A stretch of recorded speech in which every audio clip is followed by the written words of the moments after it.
अस्सलाम वालेकुम students, welcome to AK coaching centre. अच्छा, चैप्टर जो है हमारा chapter number 12 unit number 12 electromagnetic spectrum जो है वो चल रहा है।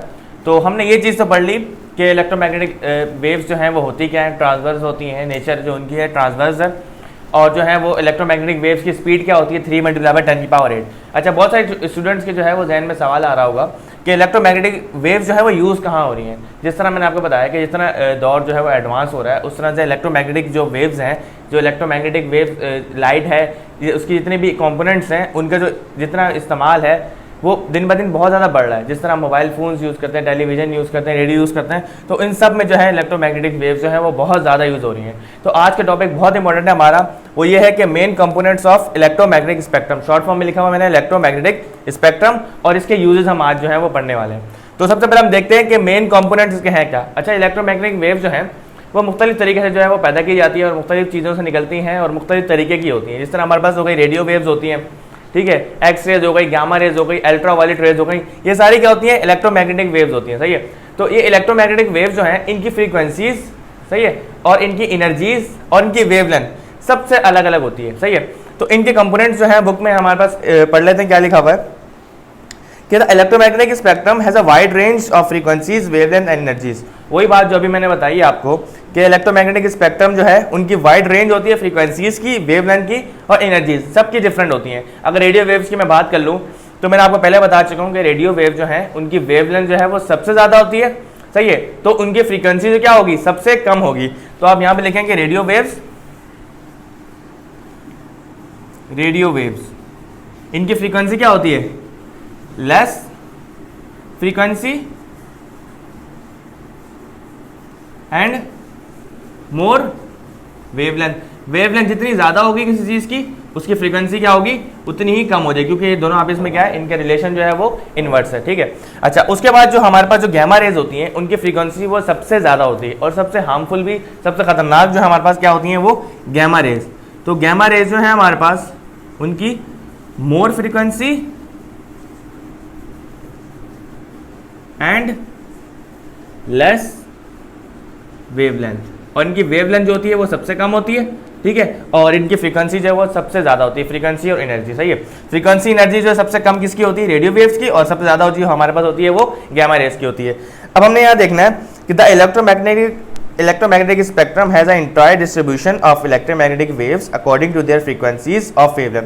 अब ये इलेक्ट्रोमैग्नेटिक स्पेक्ट्रम जो वर्ड लिखा हुआ है, इसका मतलब ये है कि जितनी हमारे पास इलेक्ट्रोमैग्नेटिक वेव्स जितनी किस्म की होती हैं उनको डिस्ट्रीब्यूट करना, उनको हम किस तरह से डिस्ट्रीब्यूट कर सकते हैं, उनकी वेवलेंथ, सही है, और उनकी फ्रीक्वेंसी के हिसाब से। अब यहाँ पे एक चार्ट बना हुआ है हमारे पास, उसमें लिखा हुआ है कि ये एसी हो गया, television, telephone, satellite, sunlight, medical रे और ये रेडियो एक्टिव सोर्सेज, इन सब की वेवलेंथ जो है हमारे पास यहाँ पे मेंशन हुई हुई है। अब सबसे पहले अगर हम देखें यहाँ पे बुक में, अगर आप पेज नंबर 46 देखें तो उसमें यहाँ पे एसी पावर जो है उसकी जो वेवलेंथ है वो हमें 10⁶ से लेकर 10⁸ तक दी हुई है। सही है। उसके बाद नेक्स्ट पे हमारे पास जो है वो टेलीविजन और रेडियो, इनको दोनों को एक ही इसमें रखा हुआ है। तो 10⁻3 से लेकर 2 से लेकर 10⁻4 तक जो है वो टेलीविजन और रेडियो वेव्स की जो है वो वेवलेंथ है। उसके बाद टेलीफोन, उसके बाद सैटेलाइट, और उसके बाद हमारे पास ये रेड जो है ये इंफ्रारेड रेज जो आती है। अब इंफ्रारेड रेज जो हमारे पास यूज़ होती हैं, हम जो घरों में, आम घरों में रिमोट जो यूज़ करते हैं उनमें जो वेव रेज यूज़ होती हैं वो भी इंफ्रारेड रेज होती हैं। ठीक है। उसके बाद हमारे पास आते हैं अल्ट्रा वायलेट रेज। अच्छा, अल्ट्रा वायलेट रेज जो होती है इनकी सबसे बड़ी खुसूसियात ये होती है कि जो हमारे पास इनविजिबल चीज़ें होती हैं ना, जो हमें आम आंख से दिखाई नहीं देती, सही है, नेकेड आई से हमें दिखाई नहीं देती, वो जो है हम लोग किसकी, अल्ट्रा वायलेट रेज की मदद देख सकते हैं। जिस तरह हमारे पास अगर कोई बंदा नज़र का चेकअप कराने गया हो तो अल्ट्रा वायलेट रेज जो है उसकी आंखों में जो है वो डाली जाती हैं और हम उसकी आंखों का जो है वो इलाज किया जाता है या बताया जाता है कि उसको बीमारी क्या है, उसकी नज़र चेक की जाती है। तो अल्ट्रा वायलेट रेज से जो हमें चीज़ें आम आंख से दिखाई नहीं दी जाती, वो चीज़ हम लोग अल्ट्रा वायलेट मदद की रेज की मदद से देख सकते हैं। और दूसरी चीज़ कि अल्ट्रा वायलेट रेज जो है वो हार्मफुल भी होती है हमारी स्किन के लिए। ठीक है। अच्छा, उसके बाद हमारे पास आता है मेडिकल एक्सरे। एक्सरे जो हम ज़्यादा यूज़ करते हैं, जिस तरह एक बंदा है उसकी जो है वो हड्डी में चोट लग गई तो हम क्या कराते हैं भाई, एक्सरे कराने जा रहे हैं। तो एक्सरे में क्या होता है, उसकी हड्डी का पूरा स्ट्रक्चर जो है वो स्क्रीन में आ जाता है और फिर डॉक्टर चेक करके बताता है कि इसकी हड्डी में मसला क्या है। उसके बाद जो है radio active sources. Radio active source में जो है हमारे पास गैमा रेज यूज होती हैं, जो मैंने बताया बहुत खतरनाक है। ये हमारे पास न्यूक्लियर रिसोर्स के तौर पर भी सबसे ज़्यादा यूज़ होती हैं और न्यूक्लियर मेडिसिन में भी सबसे ज़्यादा हमारे पास जो है वो गैमा रेज जो यूज़ होती है। यूजेस हमने इसके आगे पढ़ने, इसलिए सिर्फ आपने ये समझना है कि ये डिस्ट्रीब्यूशन जो की हुई है ना, इस डिस्ट्रीब्यूशन को हम क्या बोलते हैं, इलेक्ट्रोमैग्नेटिक स्पेक्ट्रम बोलते हैं। ठीक है। अच्छा, अब जो है हम लोग देखते हैं कि इलेक्ट्रोमैग्नेटिक वेव जो है वो यूज का है, यूजेस ऑफ इलेक्ट्रोमैग्नेटिक वेव। अच्छा, सबसे पहला यूज जो है वो इलेक्ट्रोमैग्नेटिक वेव्स का हमारे पास बुक में लिखा हुआ है यहाँ पे रेडियो एंड टेलीविजन। सही है, रेडियो और टेलीविजन जो है हमारे पास जो है अल्ट्रावायलेट रेज जो है वो उसमें सबसे ज़्यादा यूज होती है। आज के दौर में जो है वो रेडियो जो बहुत कम यूज़ होता है, लेकिन जो है आज 10 साल पहले या 5 साल पहले जो है वो रेडियो जो है बहुत ज़्यादा यूज़ किया जाता था। क्योंकि रेडियो जो है जो हमारे पास जो है वो मोबाइल में हमारे पास FM रेडियो का जो ऐप था या ऑप्शन था, FM रेडियो को हम क्लिक करते थे तो हमारे पास क्या होता था, मोबाइल का एंटीना जैसे हम खोलते थे तो हमारे पास जो है रेडियो के सिग्नल आना शुरू हो जाते थे और उसमें मुख्तलिफ चैनल जो है हम लोग देखते थे, जिससे हम बहुत सारे लोग जो है मैच वगैरह देखते थे या जो है वो रेडियो पे कोई जो है टॉक शो भी जो है वो आया करते थे। लेकिन अब जो है रेडियो वेव जो है हमारे पास टेलीविजन में सबसे ज़्यादा यूज़ होती है, क्योंकि रेडियो वेव जो है इनकी फ्रीक्वेंसीज जो है वो कम होती है। सही है, वेवलेंथ बहुत ज़्यादा होती है तो जाहिर सी बात है फ्रीक्वेंसीज जो है वो कम होती हैं। तो जब हमें टेलीविजन पे टेलीकास्ट करना होता है तो हम लोग क्या करना पड़ता है कि इनकी फ्रीक्वेंसीज जो है बहुत हाई रखनी पड़ती है। जिस तरह यहाँ पे लिखा हुआ है हमारे पास कि radio waves are also used in television communication, radio waves of high frequency and ultra high frequency are used to telecast television programs. अब कह रहा है कि रेडियो वेव जो है वो बहुत हाई फ्रीक्वेंसीज के हम यूज करते हैं जब हमने टेलीविजन पे टेलीकास्ट करना होता है। ठीक है, आगे कह रहा है कि these waves have shorter wavelengths and do not diffract around hills। अच्छा, जब हम पहाड़ी इलाके में किसी में जाते हैं, पहाड़ी इलाके में, तो हमारे पास जो है वो रेडियो के सिग्नल्स जो है वो कम हो जाते हैं। तो हमें क्या करना पड़ता है, हमें ये करना पड़ता है कि हमें एंटीना की मदद से सिग्नल्स को जो है वो कैच करना पड़ता है और इस तरह से हम लोग जो है वो रेडियो वेव जो है हम लोग कैच कर सकते हैं। So there must be a straight path between the transmitting and receiving antenna for good reception। अच्छा, अब ये एंटीना जो होता है, अब एंटीना जो होता है जब इसमें जो हम लोग करंट वगैरह पास करते हैं तो एक एंटीना इस तरह का होता है जो है वो एक्सेप्ट करता है और एक एंटीना जो है वो सिग्नल जो है वो फेंकता है। तो हमारे पास जो है जिस तरह घरों में रिमोट हम यूज़ करते हैं, उस रिमोट में हम क्या करते हैं, अगर हम कोई चैनल देख रहे हैं या हमें कोई प्रोग्राम देख रहे हैं, हमें वो प्रोग्राम हटाना है तो हम क्या करते हैं भाई, एक बटन दबाते हैं तो हमारे पास प्रोग्राम हट जाता है। तो प्रोग्राम किस तरह से हटता है, हम उनमें जो है वो इंफ्रारेड रेज यूज होती है, वो जो है वो नेक्स्ट में हम लोग डिस्कस करेंगे। तो रेडियो वेव जो हमारे पास टेलीविजन और रेडियो जो में जो है टेलीकास्ट करने में हमारे पास जो है वो मदद करती है रेडियो वेव्स। उसके बाद नेक्स्ट टॉपिक जो है हमारे पास वो है इंफ्रारेड रेज। सही है, सबसे पहला क्या था हमारे पास, radio waves, radio and television, short form लिखा। सही है, अब दूसरा जो है हमारे पास वो है इंफ्रारेड। अच्छा, ये इंफ्रारेड रेज जो है, ये इंफ्रारेड रेज जो है हमारे पास सबसे ज्यादा अगर आम इस्तेमाल इनका मैं दिखाऊं तो मैंने आपको जैसे इस तरह भी बताया कि घरों में जो हमारे पास रिमोट यूज होते हैं, ये रिमोट जो है वो इंफ्रारेड रेज जो है वो फेंकते हैं। जो वो है जो हमारे पास जो भी लगा होता है हमारे पास टीवी में, वो उस एंटीना जो होता है वो कैच करता है उसको और उसकी वजह से हम वॉल्यूम जो है वो बढ़ा भी सकते हैं, कम भी कर सकते हैं, चैनल चेंज भी कर सकते हैं। ठीक है, और जो टीवी वगैरह की सेटिंग भी हम लोग कर सकते हैं। तो इंफ्रारेड रेज के बारे में यहाँ पे लिखा हुआ है, the human body also give. अच्छा, इंसान की जो बॉडी होती है ना वो भी जो है इंफ्रारेड रेज जो है वो इमिट करती है। The human body also gives out infrared radiations because the rotational vibrational motion of its atoms और molecules that motion sensors can detect. अच्छा, हमारे पास जो है हम लोग जो है आजकल जो है हमारा दौर जो है बहुत एडवांसमेंट की तरफ जा रहा है। तो फिंगरप्रिंट आप लोगों ने देखा होगा, कभी आप एटीएम में जाओ या कभी आपने इजी पैसा या जैस कैश अकाउंट जो है वो लॉगिन किया हो या आप कभी अपने सिम निकलवाने जाओ तो हम लोग को जो है ज़्यादातर फिंगरप्रिंट यूज़ होता है। या आप अपने मोबाइल पे चले जाओ तो मोबाइल में हमारे पास फिंगरप्रिंट जो है वो यूज़ होता है। तो फिंगरप्रिंट जो किस तरह से यूज़ होता है कि हमारे सिस्टम में जो है वो मोशन होती है जिसकी वजह से हमारे पास इंफ्रारेड रेज जो है वो पैदा होती हैं और उसकी मदद से हम लोग क्या करते हैं, सेंस कर सकते हैं या डिटेक्ट कर सकते हैं इंसान के जिस्म की, इंसान के प्रिंट्स को, फिंगरप्रिंट्स को हम लोग क्या कर सकते हैं, डिटेक्ट कर सकते हैं। या फेस लॉक हो गया उसको भी हम लोग क्या कर सकते हैं, डिटेक्ट कर सकते हैं। उसके बाद लिखा हुआ है introducing alarms use these motional sensors that detect the changing pattern of infrared radiations emitted by a warm body of approaching person. The characteristic of infrared waves has been used for security purpose, particularly in military technology। तो security purpose का मतलब तो यही होगा कि आम जिंदगी में अगर आप सिक्योरिटी यूज करो तो उसका मतलब ये है कि आप मोबाइल में अगर जाओ तो सिक्योरिटी पासवर्ड एंड सिक्योरिटी का ऑप्शन आता है। ठीक है, तो उसमें आप क्या करते हो, फेस लॉक भी लगा सकते हो, फिंगरप्रिंट भी लगा सकते हो। तो सिक्योरिटी पर्पस और मिलिट्री जो है हमारे पास, अगर आप किसी आर्मी वगैरह के इलाके में चले जाओ तो वहाँ पे आपने देखा होगा स्कैनर होता है उनके हाथ में, वो क्या करते हैं, आप जिस्म को स्कैन करते हैं कि आपके पास कोई असलहा या बारूद वगैरह ऐसी कोई चीज़ तो नहीं है। तो मिलिट्री पर्पस के तौर पे भी यूज होता है इंफ्रारेड रेज। उसके बाद हम तीसरे अगर ऑप्शन में चले जाएं, तीसरे हम पॉइंट देखें तो हमारे पास है लाइट ऑप्टिकल फाइबर। तो यहाँ पे लिखता हूँ मैं लाइट ऑप्टिकल फाइबर। अच्छा, जहाँ वर्ड आता है ना ऑप्टिक का, ऑप्टिक या ऑप्टिकल या कुछ भी ऐसा वर्ड आ जाए ऑप्टिक से रिलेटेड, तो आपने समझ जाना यहाँ बात किसकी हो रही है, आंखों की, सही है। तो अगर आप कभी चश्मे वगैरह या आंखों की दुकान में चले जाएं तो उसमें बंदे का नाम लिखा होता है, जैसे रेहान है तो रेहान ऑप्टिक्स वगैरह ऐसे इस तरह से आपने कभी नाम पढ़ा होगा तो लिखा होगा। तो इसमें हम क्या लिखा हुआ है, the high flexibility of optical fibres make them also ideal for use the medical industry. अच्छा, अब हम बात तो ज़्यादा जितनी इलेक्ट्रोमैग्नेटिक वेव्स हैं हम ज़्यादातर बात हम लोग कर रहे हैं बायो के साथ, सही है। तो आप कहेंगे कि ये टॉपिक जो है वो फिजिक्स से चल रहा है, लेकिन बात ज़्यादातर यहाँ बायो की हो रही है। तो फिजिक्स जो है वो बायो की फील्ड में बहुत यूज़ हो रही है, केमिस्ट्री की फील्ड में यूज़ हो रही है और फिजिक्स में तो यूज़ हो ही रही है। तो हमारे पास बायो में किस तरह से फिजिक्स यूज़ हो रही है कि हमारे पास लिखा हुआ है an endoscope, a medical device is a long tube consisting of optical fiber that enables doctor to see abnormalities in organs such as the stomach intestine inside a human body। अच्छा, अब ये जो है ऐसी डिवाइस होती है कि इंसान के अंदर जो हम आम से देख नहीं सकते, इस तरह एक इंसान का मैदा है, अब मैदे में हम जान के देख नहीं सकते, लेकिन ये जो डिवाइस है इसकी मदद से हम क्या करते हैं, स्टमक इंटेस्टाइन यानी कि आपकी आंतें जो होती है, छोटी आंत बड़ी आंत हो गई, और इनसाइड ह्यूमन बॉडी के अंदर हम लोग देख सकते हैं इसकी मदद से। तो ये बहुत जो हमारे मेडिकल में जो है बहुत ज़्यादा यूज़ होती है और डॉक्टर्स वगैरह इसको काफ़ी यूज़ करते हैं। तो लाइट ऑप्टिकल फाइबर जो है हमारे पास मेडिकल इंडस्ट्री में बहुत ज़्यादा यूज़ हो रही है, तो ये इसका बहुत बड़ा जो है वो यूज़ है। चौथा पॉइंट हमारे पास अल्ट्रा वायलेट सन बैट्स फ्लोरेसेंट ट्यूब्स और स्टेरिलाइजेशन। अब यहाँ पे मैं लिख देता हूँ अल्ट्रा वायलेट। अच्छा, अल्ट्रा वायलेट को शॉर्ट फॉर्म में यूवी भी लिखा हुआ है, तो आपने कंफ्यूज नहीं होना कि यूवी क्या है। यूवी क्या है? अल्ट्रा वायलेट हमारे पास। तो अल्ट्रा वायलेट रेस की मैंने खुद अभी आपको बताई है, खासियत सबसे बड़ी ये होती है कि ह्यूमन इंसानी आँख जो होती है, जो हमारे पास जो इनविजिबल चीज़ें होती हैं उन्हें विजिबल करने के तौर पर भी काम आती है। और जैसे तरह हमारी इंसानी आँख है उसको हम देख नहीं सकते, एक बंदा अपनी आँख को खुद नहीं देख सकता, लेकिन अल्ट्रा वायलेट रेस जब कोई डॉक्टर है वो आपकी आंखों में मारेगा तो उससे आपकी आँख के अंदर की तमाम चीज़ें जो है वो दिख जाएंगी आराम से। तो अल्ट्रावायलेट रेस से एक नुकसान ये भी है कि स्किन के लिए जो हमारे पास काफ़ी हार्मफुल होती है। तो सूरज की जो है वो अल्ट्रावायलेट रेस जो हमारे पास फैक्टर है वो लिखा हुआ है, हम थोड़ा इसको स्टडी कर लेते हैं।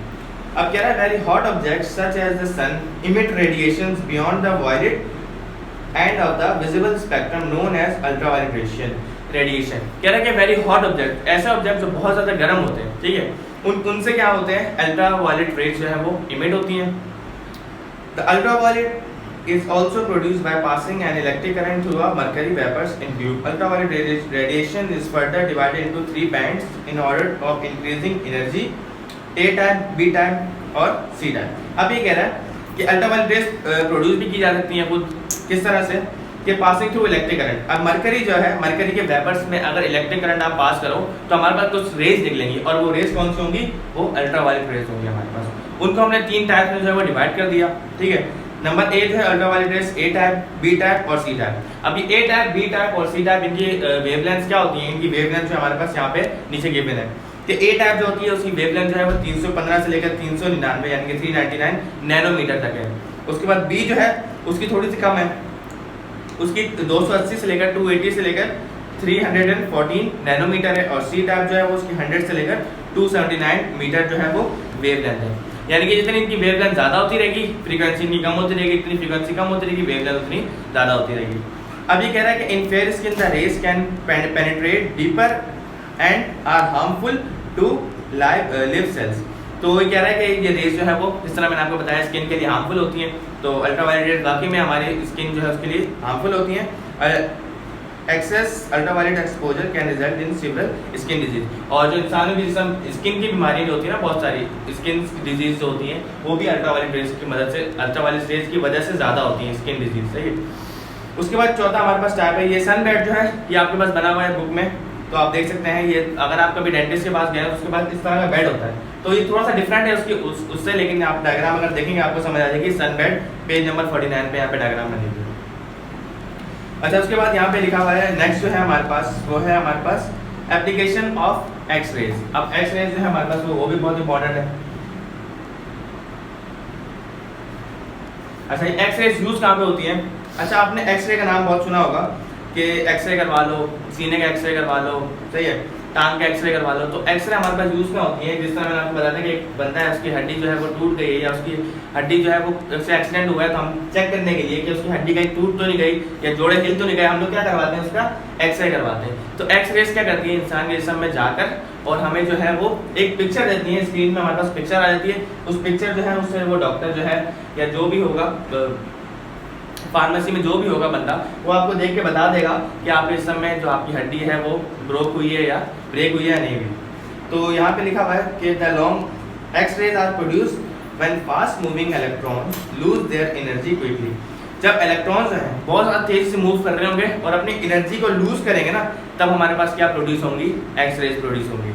वो किस तरह से, वो लिखा हुआ है यहाँ पे, for example an X-ray tube, the radiation is given off when a beam of fast moving electron hits the metal target. The long wavelength of low frequency X-ray is highly penetrating, can pass through flesh but not bones. अभी कह रहा है कि इंसान के जिस्म के अंदर तो जा सकती है, लेकिन ये कि इंसान की जो हड्डियां ना उसको नुकसान नहीं पहुंचाएगी। अब ये नहीं कि एक्सरे आपने पहुंचा दिया तो आपकी हड्डियों को नुकसान है, हड्डियों को नुकसान नहीं पहुंचाएगी, लेकिन आपकी हड्डियों की क्लियर पिक्चर जो है वो स्क्रीन में एक्सरे की मदद से हम लोग देख सकते हैं। उसके बाद यहाँ पे दो यहाँ पे लिखा है, सिटी स्कैन लिखा हुआ है और रेडिएशन थेरेपी। सिटी स्कैन का बहुत सारे लोगों ने नाम सुना होगा कि एक मशीन आती है, उसके अंदर जो है इंसान को पूरा अंदर डाला जाता है और उससे इंसान के दिमाग का या और बहुत सारी चीज़ों का सिटी स्कैन किया जाता है। तो scan is a computational diagnostic tool for detecting disease and injuries. किसी बंदे को इंजरी तो नहीं हो गई, किसी बंदे के सर में चोट आ गई है, तो हम क्या करवाते हैं, उसका सिटी स्कैन करवाते हैं। It uses as a series of low frequency X-ray of a computer to produce a 3D image of soft tissues and bone। तो जिस तरह मैंने अभी आपको बताया कि स्क्रीन में जो क्लियर पिक्चर आ जाती है, तो वो एक्सरे की मदद से हम लोग क्लियर पिक्चर जो है वो देख सकते हैं, 3D पिक्चर, सही है। और रेडिएशन थेरेपी जो है वो कैंसर के लिए ज़्यादा यूज होती है। तो it is a cancer treatment that uses controlled doses of high frequency X-rays to kill cancerous cells and shrink tumours. अच्छा, एक रेडिएशन थेरेपी जो हमारे पास कैंसर सेल्स को जलाने के तौर पे भी काम आती है। कैंसर सेल जो है हमारे पास वो ऐसे होते हैं कि अगर उसका इलाज ना किया जाए तो वो ज़्यादा से ज़्यादा फैलते हैं, सही है। तो जो सही सेल भी होता है हमारे लिव सेल, लाइव सेल जो होते हैं, उनको भी जो है वो कैंसर सेल में तब्दील कर देता है। तो इनको हमें जल्दी से जल्दी जो है इनकी थेरेपी करनी पड़ती है और इनको जो है वो ख़त्म करना पड़ता है। तो रेडिएशन थेरेपी में जो है वो कैंसर सेल जो और उनको श्रिंक करने के लिए, उनके ट्यूमर जो है उनको ख़त्म करने के लिए, उनको जलाने के लिए हम लोग एक्सरे यूज़ करते हैं। उसके बाद हमारे पास सेकंड लास्ट जो है, बल्कि लास्ट है हमारे पास गैमा रेज। तो यहाँ पे एक्सरेज के बाद क्या आती है हमारे पास, गैमा रेज। अच्छा, गैमा रेज जो है वो बहुत इंपॉर्टेंट है और गैमा रेज जो है बहुत खतरनाक भी होती हैं। क्यों? क्योंकि इनकी फ्रीक्वेंसी जो बहुत ज़्यादा होती है, वेवलेंथ कम होने की वजह से इनकी फ्रीक्वेंसी जो है बहुत ज़्यादा होती है और इनमें एनर्जी भी बहुत ज़्यादा होती है। तो इनका एप्लीकेशन का, इनकी एप्लीकेशन जो है वो gamma rays are use to treat cancer. अच्छा, ये भी कैंसर के इलाज में मदद देती है। दोस्त high energies rays are directed at the cancerous tumour to kill the cancer cell in oncology. अच्छा, कैंसर जो हमारे पास एक किस्म में नहीं होता, हमारे पास जो है वो स्किन कैंसर होता है, ब्लड कैंसर होता है, सही है। अच्छा, उसके बाद ब्रेन कैंसर होता है। उसके बाद हमारे पास यहाँ पे लिखा हुआ है एक, आप पेज नंबर 51 पे अगर देखें तो यहाँ पे लिखा हुआ है 12.11 में गैमा नाइफ लिखा हुआ है यहाँ पे और फिगर बनी हुई है, इंसान की जिस्म की खोपड़ी बनी हुई है। अच्छा, इंसान की जिस्म की खोपड़ी जो बनी हुई है, कभी कभार ऐसा होता है कि इंसान के दिमाग में या खोपड़ी में जो है वो ट्यूमर हो जाते हैं। अभी ट्यूमर जो है बहुत खतरनाक होते हैं, ये बहुत गंदी बीमारी होती है। इस तरह हमारे पास जितने ऑर्गन्स हैं उतनी किस्म की बीमारी है। तो ब्रेन ट्यूमर भी एक बहुत खतरनाक बीमारी है। अब इन ट्यूमर्स को जलाने के लिए क्या यूज़ होती है कि हमारे जो है वो यूज़ होती है दिमाग के अंदर, जो हमारे जो है वो डाली जाती हैं और जिससे हमारे ट्यूमर जो है वो जल जाते हैं, इस तरह गैमा नाइफ की मदद से। और पॉजिट्रॉन एमिशन टोमोग्राफी, इसकी शॉर्ट फॉर्म PET या PET भी बोल सकते हो आप। तो यूज़ कहाँ होती है, PET जो है वो use PET positron emission tomography सबसे ज़्यादा यूज़ कहाँ होती है कि ये ट्रेस करती है। जिस तरह एक इंसानी दिमाग है, ये समझ लें इंसानी दिमाग है, उसके अंदर यहाँ पे हमारे पास जो है वो ट्यूमर्स हो गए बहुत ज़्यादा। ये क्या होगा, ट्यूमर्स। तो हम लोग इसकी मदद से क्या कर सकते हैं, इसकी मदद से हम लोग देख सकते हैं कि ट्यूमर्स कहाँ ज़्यादा है या ट्यूमर को ट्रेस करते हैं कि ट्यूमर है कहाँ पे। तो हम लोग वहाँ पे आ जाएंगे, गैमा रेज जो है वो वहाँ पे इमिट करवाएंगे और जो ट्यूमर्स को वो जला देती है। तो आई होप आपको यूज बहुत अच्छी तरह समझ आ गए होंगे। और ये इलेक्ट्रोमैग्नेटिक वेव जो है बहुत इंपॉर्टेंट चैप्टर है और बहुत इंटरेस्टिंग भी है, आम जिंदगी में यूज़ होता है। और इसके जो है वो टॉपिक सारे खत्म हो गए। नेक्स्ट वीडियो में इंशाल्लाह इसके न्यूमेरिकल्स करेंगे। तब तक के लिए अल्लाह हाफ़िज़।